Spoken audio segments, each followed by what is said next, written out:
The moment I walked into my son's wedding reception, I knew something was wrong. Not the kind of wrong that comes with loud arguments or obvious tension. No. This was the quiet kind of wrong. The kind that hides behind polite smiles and soft music.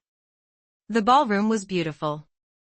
Crystal chandeliers hung from the ceiling like frozen drops of light. White roses decorated every table, and a string quartet played softly near the stage. Guests laughed. Glasses clinked. Cameras flashed. It looked like the perfect wedding. At least, from a distance. I adjusted the sleeve of my navy dress and stepped further into the room, searching for my seat. A young waiter pointed toward the back corner of the reception hall. "Your table is over there, ma'am." His voice sounded polite, but his eyes didn't quite meet mine. I followed the direction he indicated. Past the main tables. Past the family section. Past the dance floor. Until I reached the very last table in the room. And that's when I saw it. A large black trash bin. Right beside my chair. For a moment, I simply stood there staring at it, trying to convince myself there had been some kind of mistake. Maybe the staff had moved things around. Maybe someone had placed the bin there temporarily. Then I looked down at the place card sitting on the table. Elegant white paper. Gold lettering. Rhonda, mother of the groom. Underneath the name, written in smaller handwriting, was a message. A message that made the room suddenly feel very quiet. Asterisk, closest seat to where she belongs. Asterisk, a few people nearby noticed my expression. One woman covered her mouth, trying not to laugh. Another guest whispered something to her husband. I felt my face grow warm, but I didn't move. Across the room, I finally saw my son. Daniel stood near the bar with his new wife, Indy. They were both watching me. Smiling. Not kindly. The kind of smile people wear when they're waiting for a joke to land. Daniel lifted his glass slightly, as if to toast the moment. Indy leaned toward him and said something that made them both laugh. That was when I understood. This wasn't a mistake. This was planned. A wedding joke. And apparently, I was the punchline. For 40 years, I had been Daniel's mother. I raised him. I worked 2 jobs to pay for his school. I helped fund this very wedding. And now, on the happiest day of his life, I was sitting next to a trash can. But what Daniel and Indy didn't know, what no one in that room knew, was that this little joke was about to become the biggest mistake of their lives. Because that night, I started paying attention to something that didn't make sense. Something about Indy. Something about the baby she was carrying. And once the truth started coming out, their perfect wedding story began to fall apart. I didn't sit down right away. Instead, I stood beside that table for a few seconds longer than anyone normally would, staring at the trash bin beside my chair. The plastic lid was slightly open. Inside, I could see crumpled napkins and a few empty champagne flutes. Someone nearby laughed again. Not loudly. Not cruelly.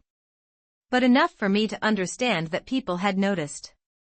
And worse, they understood the joke. For a moment, I considered leaving. Walking straight out of the ballroom, getting into my car, and driving home without saying a single word to anyone. It would have been the easier choice. But mothers rarely choose the easier choice. So I slowly pulled out the chair and sat down. The metal legs of the trash bin scraped softly against the floor as someone bumped into it behind me. A faint smell of spilled wine drifted from it. I kept my hands folded in my lap and forced myself to look calm. Across the room, the music shifted to something livelier as the wedding party began their entrance. The doors opened. Guests stood and clapped. Daniel and Indy walked in together, hand in hand, glowing beneath the lights like the stars of the evening. Indy wore a long white gown that shimmered when she moved. Her hand rested gently over the small curve of her stomach. The baby bump People around me whispered excitedly. Such a beautiful couple. And they're already expecting. So romantic. I listened quietly. Because that was the other reason everyone had been talking about this wedding for weeks. The baby. Indy had announced her pregnancy barely a month after she and Daniel got engaged. At the time, everyone said the same thing. Perfect timing, such a blessing, what a wonderful start to their marriage, I had smiled along with everyone else. But, sitting there beside that trash bin, something strange surfaced in my mind. A memory. I remembered the dinner where Indy first told us she was pregnant. It had been at their house on a Sunday evening. She placed both hands on the table, smiled sweetly, and said the words very carefully. Daniel and I have some wonderful news.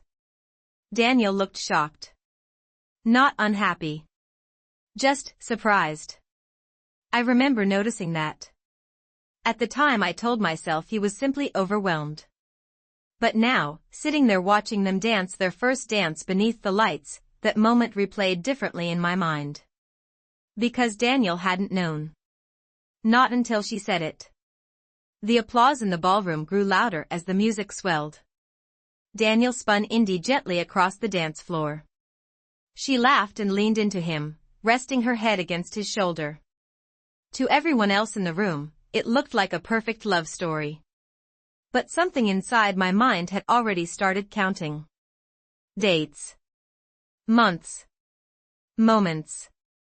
And the more I thought about it, the less sense the timeline made. I didn't say anything that night. I smiled politely when a waiter placed dinner in front of me. I even applauded when Daniel raised his glass for the wedding toast.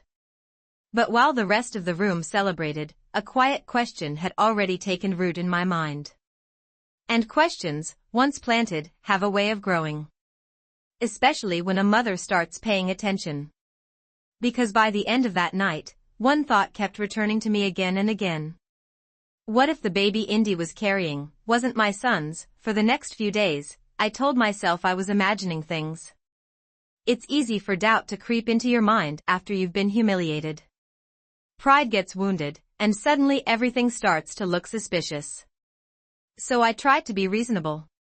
I told myself Indy was probably telling the truth. I told myself the timeline must simply feel confusing because weddings, engagements, and pregnancies all blur together when emotions run high. But the thought wouldn't leave me alone. Every time I tried to push it away, another memory surfaced. A small detail.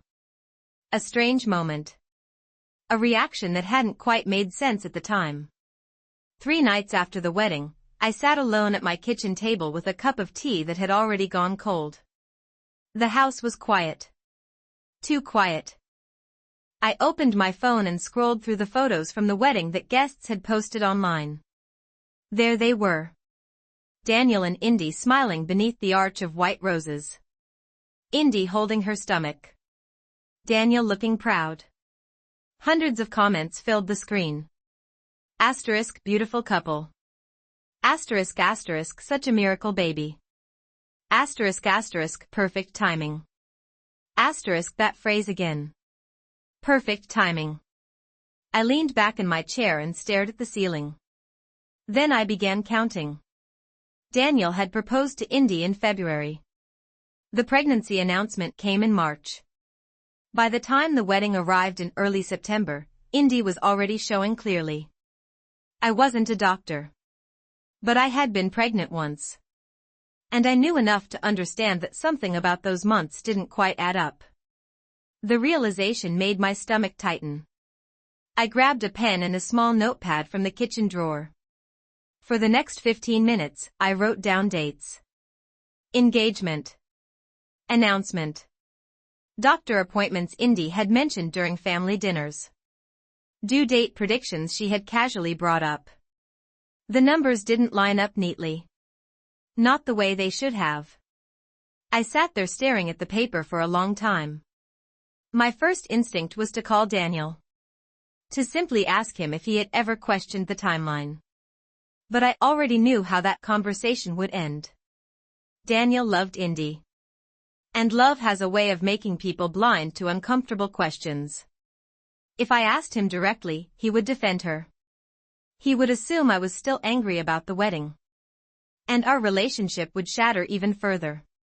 No. If I was going to find out the truth, I needed certainty. Not suspicions. Not guesses. Proof. That was the moment I made a decision I never imagined I would make about my own family. The next morning, I drove across town to a small office building near the courthouse. The sign on the door read, Henderson Investigations, Private Investigator. I sat in my car for nearly 10 minutes before going inside. Part of me still hoped this entire idea was ridiculous. That the man inside would laugh kindly and tell me I was overthinking everything. But eventually, I stepped out of the car and walked through the door. The office smelled faintly of old paper and coffee. Behind the desk sat a man in his late 50s with silver hair and calm eyes. He looked up when I entered. "Can I help you, ma'am?" For a moment, the words stuck in my throat. Then I took a slow breath and said the sentence that would quietly begin unraveling my son's marriage. "I need you to look into my daughter-in-law." The man introduced himself as Mr. Henderson. He spoke in the calm, steady voice of someone who had spent years listening to people tell uncomfortable truths. "Please, have a seat," he said, gesturing to the chair across from his desk. I sat down slowly, placing my purse on my lap. For a moment, neither of us spoke. Then he folded his hands together and asked the question that made my throat tighten. "What exactly would you like me to investigate?" I hesitated. Saying it out loud made it feel heavier. More real. "My daughter-in-law," I said finally. "Her name is Indy Walker." His pen moved across a small notebook. "And what concerns do you have about her, Mrs. Rhonda?" I replied quietly. "Just Rhonda." He nodded and wrote the name down. "All right, Rhonda. Tell me what's going on."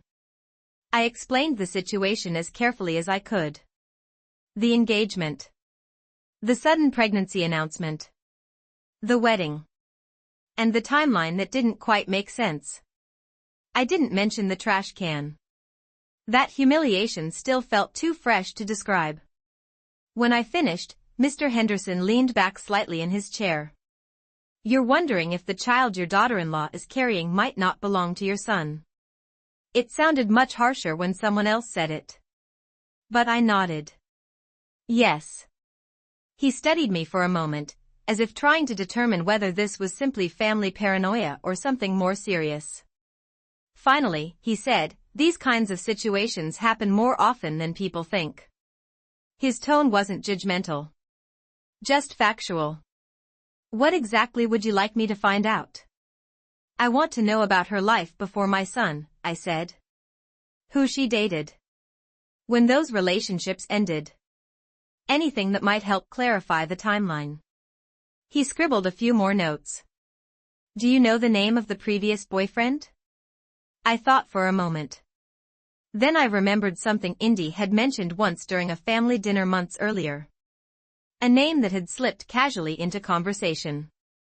"Marcus," I said slowly. "I think his name was Marcus." Mr. Henderson nodded again. "That's a good starting point."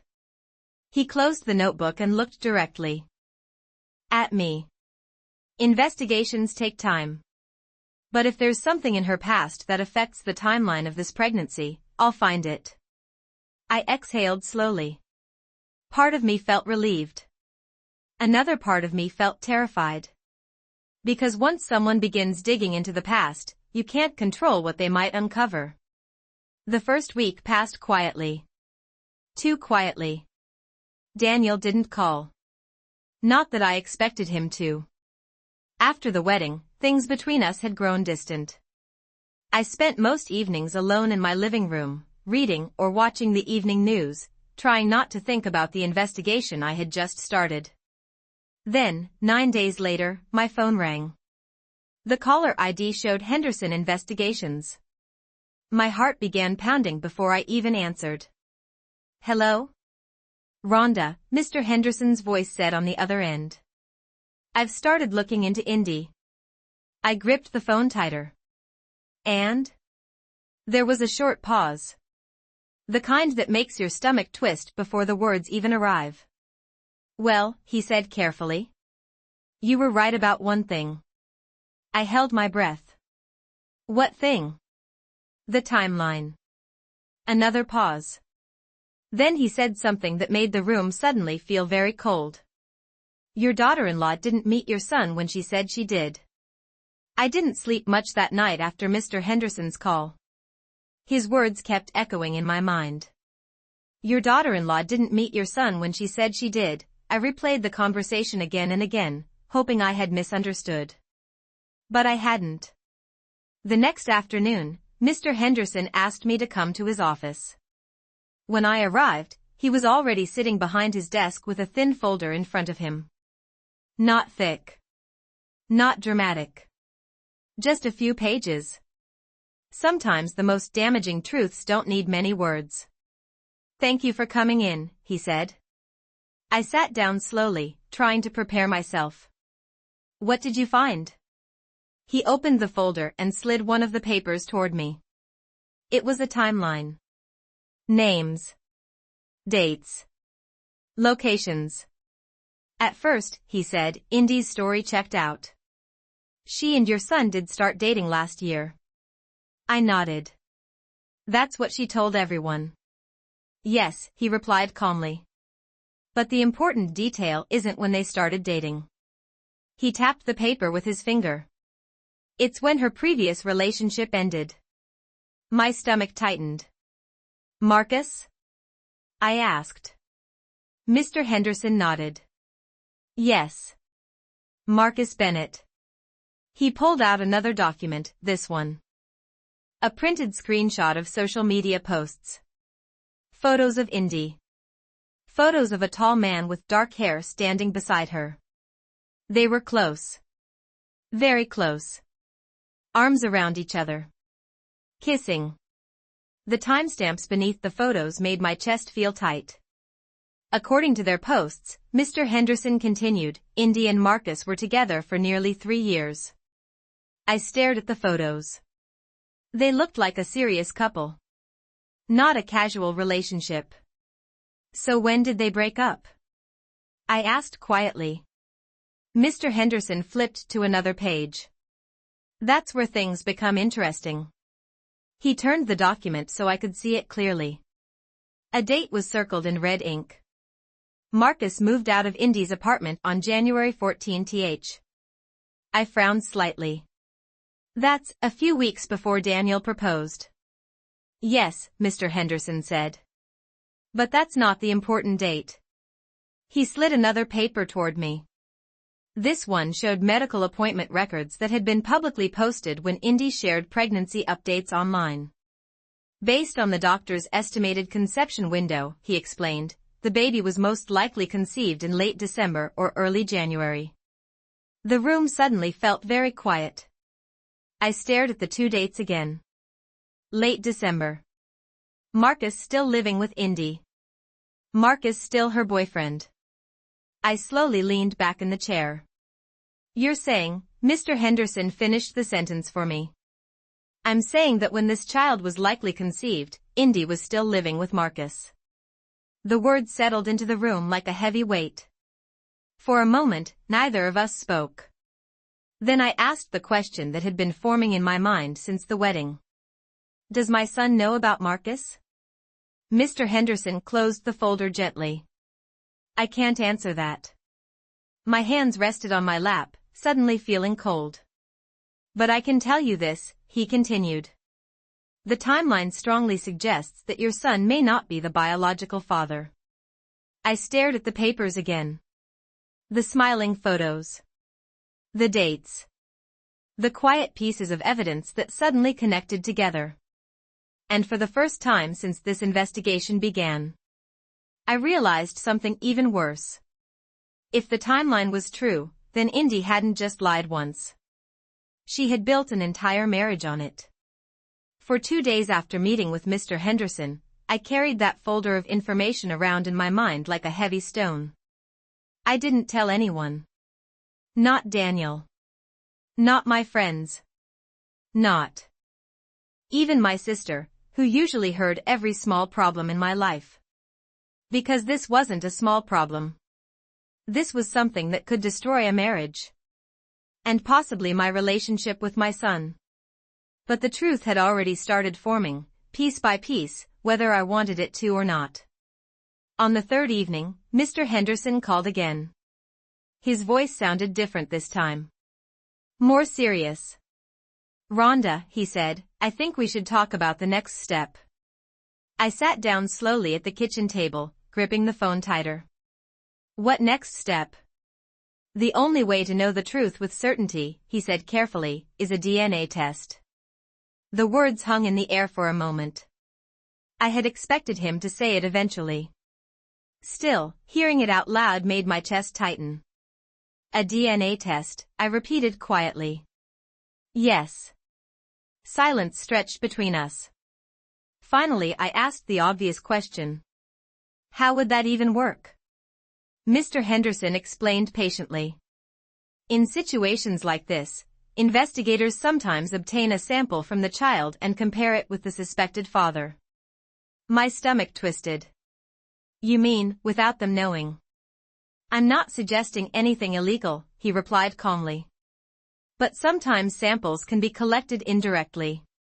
I knew what he meant. A used cup. A spoon. A napkin. The idea made me uneasy. But the alternative was worse.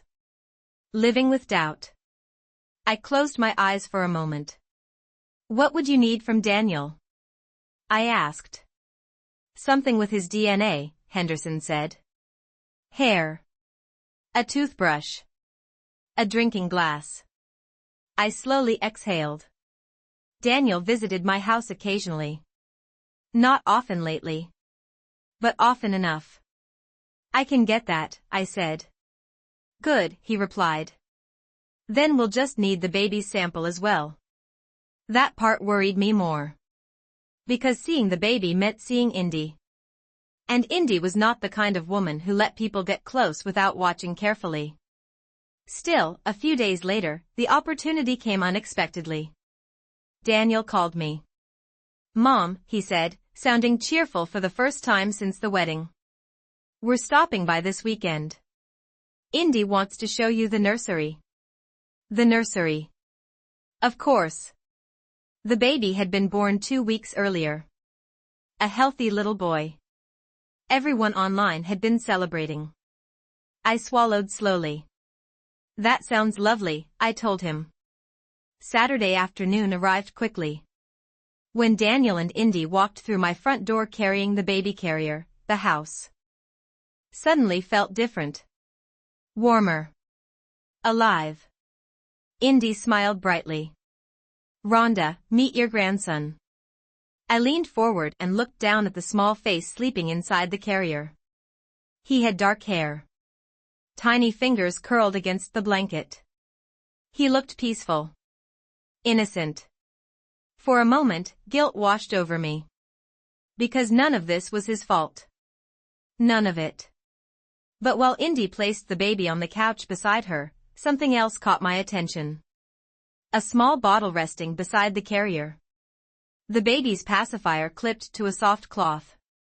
Indy picked up the pacifier and gently placed it in the baby's mouth when he stirred. A few minutes later, when she stood up to follow Daniel into the kitchen, she left the pacifier on the coffee table. Right beside me. And suddenly I realized something. The moment Mr. Henderson had been waiting for had just arrived. Indy's voice drifted in from the kitchen. "Daniel, did you bring the bottle warmer?" I could hear cabinets opening and closing. Daniel laughed lightly. "Relax. Mom probably has something we can use." For a moment, no one was in the living room. Just me. And the baby. The pacifier lay on the coffee table exactly where Indy had left it. Small. Transparent. Still slightly damp. My heart began to beat faster. I wasn't proud of what I was about to do. But the truth rarely waits for comfortable moments. Slowly, carefully, I reached into my purse and pulled out a small plastic bag. Mr. Henderson had given it to me 2 days earlier. Just in case an opportunity appears, he had said. At the time, I had almost laughed at the idea. Now my hands trembled slightly as I picked up the pacifier. The baby shifted softly in the carrier but didn't wake. I slipped the pacifier into the bag and sealed it quickly. Then I placed the bag inside my purse. A few seconds later, Indy and Daniel returned to the living room. Neither of them noticed anything. Daniel sat down beside the baby carrier and smiled proudly. Can you believe he's already 2 weeks old? I forced a small smile. He's beautiful. Indy lifted the baby carefully from the carrier and cradled him in her arms. He looks just like Daniel, she said sweetly. I watched her face as she spoke. Her confidence. Her certainty. If she was hiding something, she didn't show it. The rest of the visit passed normally. We talked about the nursery colors. About sleepless nights. About how quickly babies grow. Eventually Daniel and Indy gathered their things and prepared to leave. Before walking out the door, Daniel hugged me. Thanks for having us, Mom. His voice sounded warm again. For a brief moment, I almost told him everything. Almost asked him if he had ever questioned the timeline. But I stayed quiet. Because questions without proof only create arguments. Proof changes everything. That evening, I drove across town to Henderson's office. He opened the door before I even knocked. You got something, he asked. I reached into my purse and placed the small plastic bag on his desk. Inside it, the pacifier caught the light from the lamp. Mr. Henderson nodded slowly. That should work. Then he opened a small evidence envelope and carefully sealed the pacifier inside. What about Daniel's sample, he asked. I have it, I said. The night before, I had taken a drinking glass Daniel left in my kitchen sink. Henderson collected it earlier that afternoon. He placed both envelopes into a larger package. Now we send them to the lab. How long will it take? I asked. Usually about 2 weeks. 2 weeks. The words felt heavier than they should have. Because waiting can be worse than not knowing. As I stood up to leave, Mr. Henderson looked at me carefully. Rhonda, he said, are you prepared for whatever the result might be? I paused at the door. Prepared? No.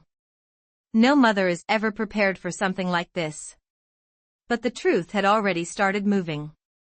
And once the truth starts moving, it doesn't stop. 2 weeks later, my phone rang at 8:17 in the morning. The caller ID read, Henderson Investigations. I answered immediately. Rhonda, Henderson said. His voice was quieter than usual. The DNA results just came in. My chest tightened. And? There was a long pause. Then he said the words that changed everything. Your grandson, he stopped briefly, is not biologically related to your son. The words stayed with me long after the call ended. Not biologically related to your son. I sat at the kitchen table for nearly an hour, staring at the quiet morning light coming through the window. Cars passed occasionally on the street outside. Somewhere a neighbor's dog barked. Ordinary sounds. But nothing felt ordinary anymore. I had the proof now. The one thing I told myself I needed before doing anything. Proof. And yet, instead of relief, I felt something heavier. Because now I had to decide what to do with it. For the first few days, I said nothing. Daniel called once to ask how I was doing. We spoke politely, like people who were trying to pretend nothing had changed. Indy's voice floated faintly in the background during the call. I wondered if she had any idea what was coming. Probably not. People who build lies often believe they're too clever to be discovered. But lies always have weak seams. You just have to pull on the right thread. A week later, I made my decision. If this truth was going to come out, it wouldn't happen in whispers. It would happen in the open, where no one could twist the story. So I called Daniel. "Hi, Mom," he said when he answered. "Daniel," I replied calmly, "I was thinking, we haven't had a proper family dinner since the wedding." There was a pause. "Yeah," he said slowly. "Things have been busy with the baby." "I understand," I said. "But I'd like to host something. This Saturday evening." Another pause. Then he asked, "Just us?" "Everyone," I replied. "Your sister. Your aunt. A few cousins. A small family gathering. Nothing unusual. Nothing suspicious." Daniel sounded pleased. "That actually sounds nice. And bring Indy," I added gently. "And the baby." "Of course." Saturday evening arrived quietly. By 6 o'clock, the dining room was full. My sister Linda sat near the window chatting with my cousin Mark. Daniel arrived a little after that with Indy and the baby carrier. Indy wore a soft beige dress and the same confident smile she always carried. "Rhonda," she said sweetly, kissing the air beside my cheek. Daniel placed the baby carrier carefully beside the table. "He's finally sleeping longer at night," he said proudly. Everyone gathered around to admire the baby. Compliments filled the room. "He has Daniel's eyes. He's adorable." Indy glowed under the attention. Exactly the way she liked. Dinner began normally. Roast chicken. Potatoes. Wine. People laughed. Stories were shared. To anyone watching, it looked like a warm, happy family evening. But halfway through dinner, I stood up from my chair. The sound of my glass tapping gently against a spoon quieted the room. Daniel looked up. "Mom?" I smiled calmly. I just wanted to say something before dessert. Everyone turned toward me. Indy watched with mild curiosity. She had no idea. Not yet. I reached into the folder resting on the side table behind me. The same folder Mr. Henderson had given me 3 days earlier. Inside it were the investigation reports, the timeline, and the DNA results. I held the papers in my hand and looked around the table. Then I spoke slowly. "Before this family celebrates any further," I paused. "There's something everyone here deserves to know about Indy's baby." The room went completely still. For a moment, no one moved. The soft clink of silverware stopped. Even the baby monitor beside the carrier hummed quietly in the silence. Daniel frowned slightly. "Mom, what are you talking about?" I didn't answer him right away. Instead, I placed the folder gently on the table and opened it. The papers inside slid forward under the dining room light. Indy's smile faded just a little. "What is this?" she asked lightly. I looked around the table at the faces of my family. My sister Linda. My cousin Mark. Daniel. And finally Indy. I didn't plan to say anything, I began calmly. But after what happened at the wedding, I started thinking about certain things. Daniel shifted in his chair. "Mom, if this is about the wedding joke, it's not," I said softly. That stopped him. I lifted the first sheet of paper. This is a timeline of Indy's relationships before she met Daniel. Indy's posture stiffened almost immediately. "I don't see why that's anyone's business," she said. Her voice remained polite. But the edge was there now. Daniel looked confused. "Mom, what is going on?" I placed the timeline in the center of the table. Several family members leaned forward slightly. "According to this investigation," I continued, "Indy was living with another man named Marcus Bennett until January." Daniel blinked. "What?" Indy laughed quickly. That's ridiculous. But I kept speaking. The baby's estimated conception date, I said calmly, sliding another page forward, was sometime in late December or early January. Daniel looked down at the paper. Then back at Indy. Indy. She shook her head immediately. This is insane, she said. Where did you even get this? I didn't respond. Instead, I reached for the final document. The one that mattered most. The DNA report. I placed it on the table slowly. This test compares Daniel's DNA to the baby's. Indy's face lost color. Just for a second. But I saw it.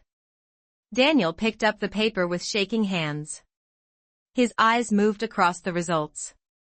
Silence filled the room again. Then he whispered one sentence. This can't be right. I watched his expression change as the reality settled in. Confusion. Shock. And then something deeper. Betrayal. Indy stood abruptly from her chair. This is crazy, she snapped. You had no right to do this. Her voice was louder now. Sharp. But Daniel didn't look at her. He was still staring at the paper. Finally he spoke again. His voice sounded hollow. The report says. I'm not the father. No one in the room said a word. Indy's breathing had grown faster. This is fake, she insisted. Your mother is trying to humiliate me. That was when Daniel slowly lifted his eyes. And looked directly at her. Not angry. Not shouting. Just quiet. Indy, he said. A long pause hung in the air. Then he asked the one question that suddenly mattered more than anything else. Who is Marcus? Daniel's question hung in the air like a crack in glass. Who is Marcus? For a few seconds, Indy didn't answer. Her eyes moved quickly around the table, as if searching for a way out of the situation. There's nothing to explain, she said finally. This whole thing is ridiculous. But Daniel didn't move. He was still holding the DNA report in his hand. Indy, he repeated quietly, who is Marcus? His voice was calm. Too calm. The kind of calm that appears right before something breaks. Indy crossed her arms defensively. He's someone I used to date, she said sharply. Before you. Daniel nodded slowly. That's not what I asked. Silence fell again. I could see Daniel's hands trembling slightly as he placed the paper back on the table. The timeline says you were still living with him when the baby was conceived. Indy's jaw tightened. So what? She snapped. People break up. Relationships overlap sometimes. The words landed like stones in the middle of the room. My sister Linda gasped quietly. Daniel stared at Indy as if he were seeing her for the first time. Overlap, he repeated. Indy lifted her chin stubbornly. I was figuring things out, she said. It wasn't that simple. Daniel let out a slow breath.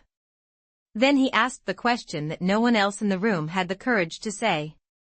Did you know the baby might not be mine? For the first time since the conversation began, Indy didn't respond immediately. That silence answered more than any words could. Daniel looked down at the table again. When he spoke next, his voice sounded heavier. You knew, he said quietly. Indy shook her head quickly. I didn't know. I just wasn't sure. The room erupted. My cousin Mark muttered something under his breath. Linda pushed her chair back in disbelief. But Daniel didn't react to any of it. He just sat there. Very still. So you weren't sure, he repeated slowly. And you married me anyway. Indy's eyes flashed with anger. I thought it was yours, she said defensively. Daniel lifted the DNA report again and held it up slightly. But it isn't. The words sounded final. Cold. Across the table, the baby stirred softly in the carrier, letting out a small sleepy noise. Everyone's eyes turned toward him for a moment. Such a small child. Unaware of the storm that had just begun around him. Daniel stood up from his chair. The movement was slow but decisive. "I need some air," he said quietly. He walked past the dining room table and out toward the back door without looking at anyone. Indy started to follow him. "Daniel, wait," but he didn't stop. The door closed behind him with a soft click. The silence that followed felt heavier than any argument. Indy stood in the middle of the room, her confident expression completely gone now. She looked smaller somehow. Cornered. Finally she turned toward me. "You planned this," she said bitterly. I met her gaze calmly. "No," I replied. "I just told the truth." Across the room, the baby began to cry softly. And for the first time that evening, Indy looked completely unsure of what to do next. For a long moment after Daniel walked out, no one in the room moved. The baby's soft crying filled the silence. Indy stood frozen beside the table, her hands clenched at her sides, as if she had just realized that the ground beneath her feet had disappeared. Finally, my sister Linda stood up and gently lifted the baby from the carrier. "Shoo, it's okay," she murmured softly, rocking him in her arms. The rest of us remained quiet. Indy's eyes followed the baby for a moment, but she didn't reach for him. Instead, she turned toward the back door where Daniel had just disappeared. "I need to talk to him," she said. Her voice sounded smaller now. Less certain. No one stopped her as she walked out to the backyard. Through the window, I could see Daniel standing near the old oak tree behind the house, his hands resting on the wooden fence. Indy approached him carefully. At first they spoke quietly. Too quietly for anyone inside the dining room to hear. But even from a distance, the tension between them was obvious.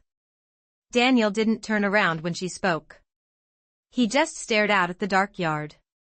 After a minute, Indy stepped closer and touched his arm. That was when he finally pulled away. The gesture was small. But it said everything.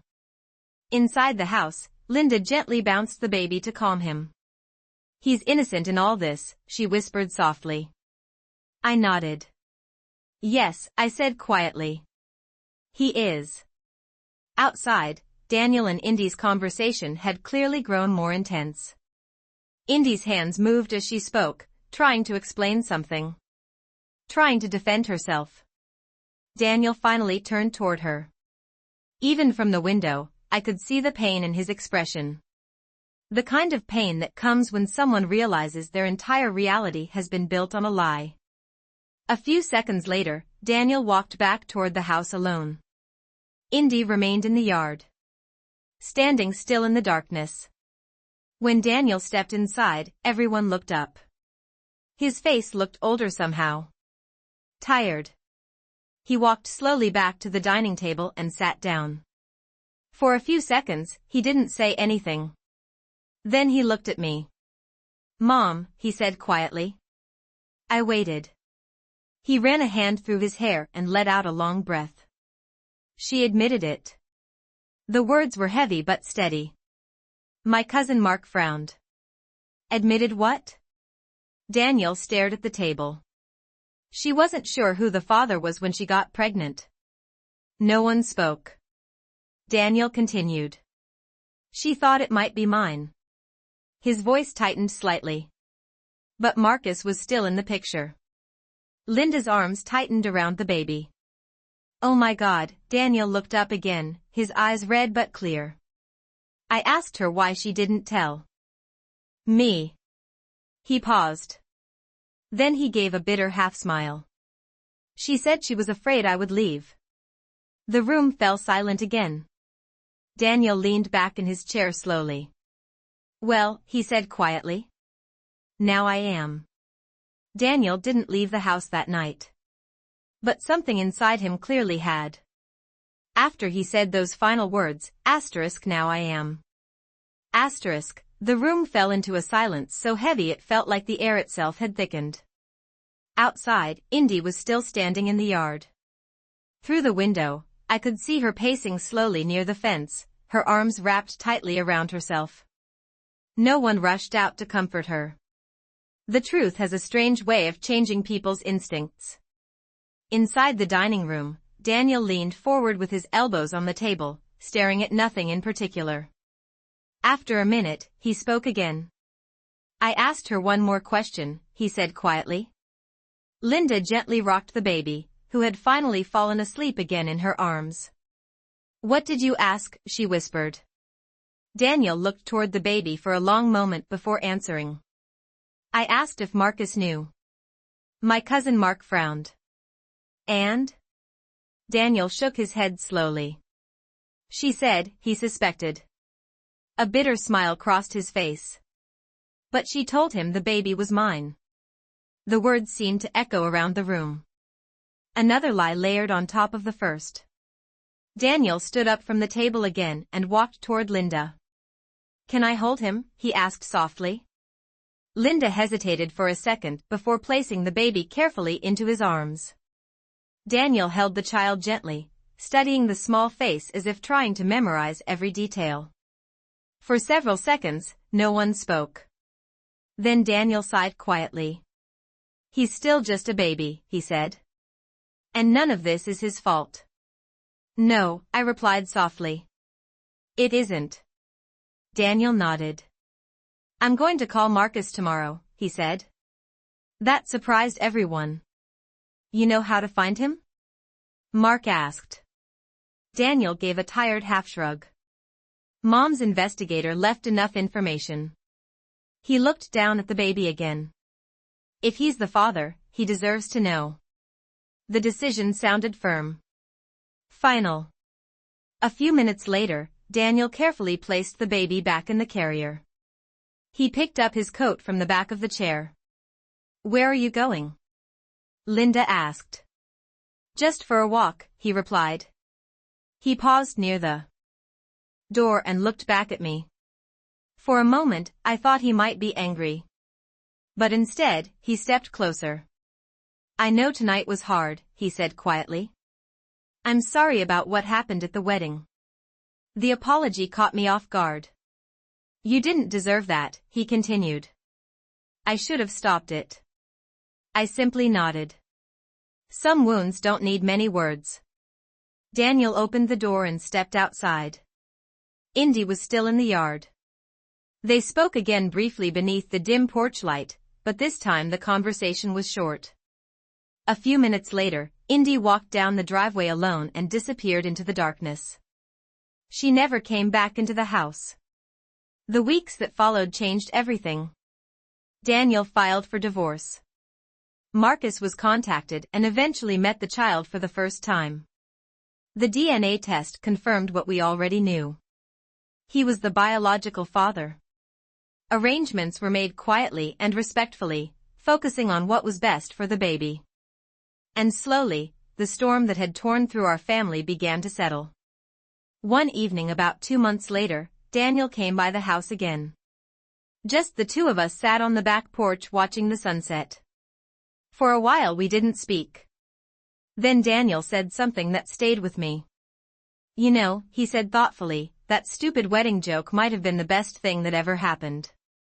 I raised an eyebrow. "Oh?" He nodded.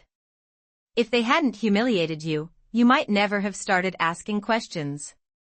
I looked out across the yard where the old oak tree swayed gently in the evening breeze. Sometimes truth arrives quietly. Sometimes it arrives after humiliation. But one thing is always certain. Lies can build a story. They can even build a marriage. But eventually, the truth shows up to finish it.